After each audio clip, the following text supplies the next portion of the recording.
Hello there, we're going to talk about the pages 26 till 28 and 40 till 42. The information that we're going to cover is adverbs orient readers and listeners, and then the diagrams as tools, including the tree diagram at the top of page 40. This is Nicole, Edgar, and Betsabe's work for Professor Sally Delgado. Adverbs is probably the most difficult category to pin down. Adverbs modify verbs. You can expand any sentence by adding adverbs to the nucleus. Adding adverbs does not change the verb type of the relationships within the nucleus. Here are an adverb, adverb phrases, and an adverb clause added to various types. And also, you can do 3 or more adverbs to the nucleus of a sentence. The new outfielder hit 2 homers into the red seats before the 7th inning to prove his value. We're going to see a little bit more about this later on this presentation.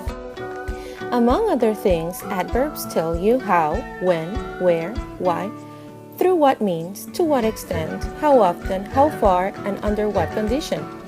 By giving you this information, adverbs specify relationships and help orient readers and listeners to what is going on in a sentence. They orient, and that is the most important thing that you will see in an adverb. Adverbs put content on proper context like time, place, manner, condition, and extent. Let's see some sentences. The baby cried loudly. Loudly has an ly at the end and is telling us how, so this is an adverb of manner. The Soviet Union remained our enemy throughout the Cold War. For how long? Throughout the Cold War. This is an adverb of duration. The new outfielder hit 2 homers to prove his value. This is a reason, it is telling us why. It is an infinitive phrase that tells us why, to prove his value. LL Bean sent the package to Mom by mistake.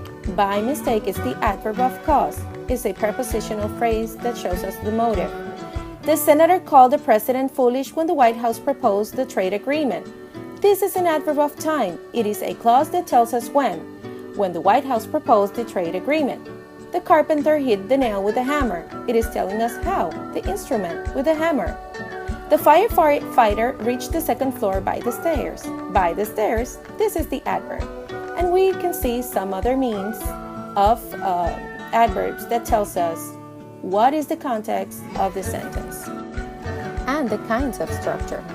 We commonly make adverbs out of adjectives by adding ly, loud, loudly. We often use prepositional phrases as adverbs, in the middle, by the bridge, with the British.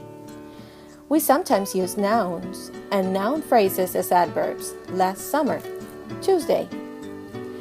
We also use whole clauses as adverbs, because the terrorists refused to surrender, after the Attorney General accepted blame, if the Republicans continue to filibuster.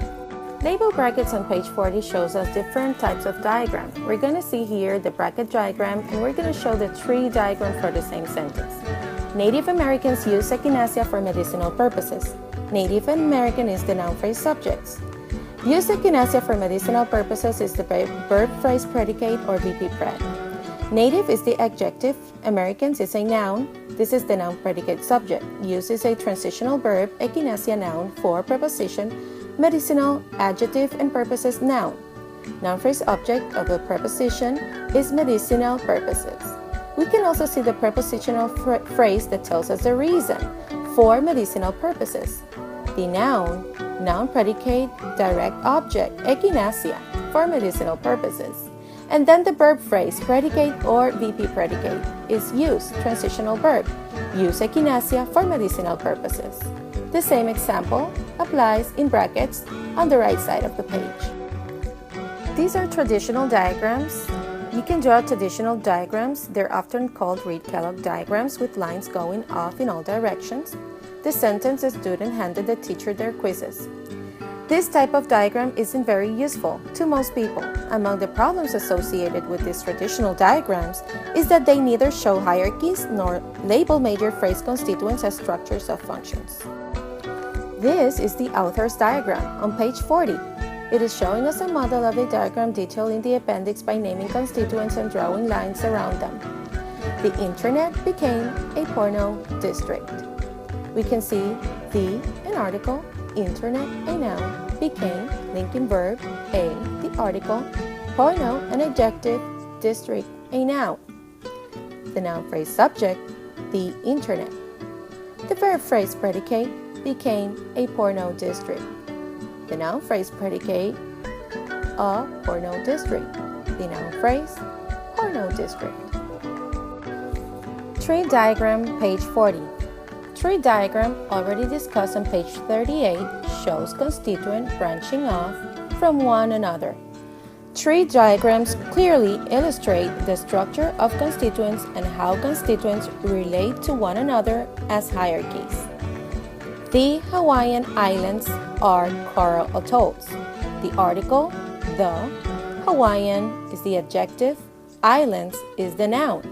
So the noun phrase subject is the Hawaiian Islands. Noun phrase of the subject is Hawaiian Islands. Are coral atolls. We see the verb be, so the verb phrase predicate is are coral atolls.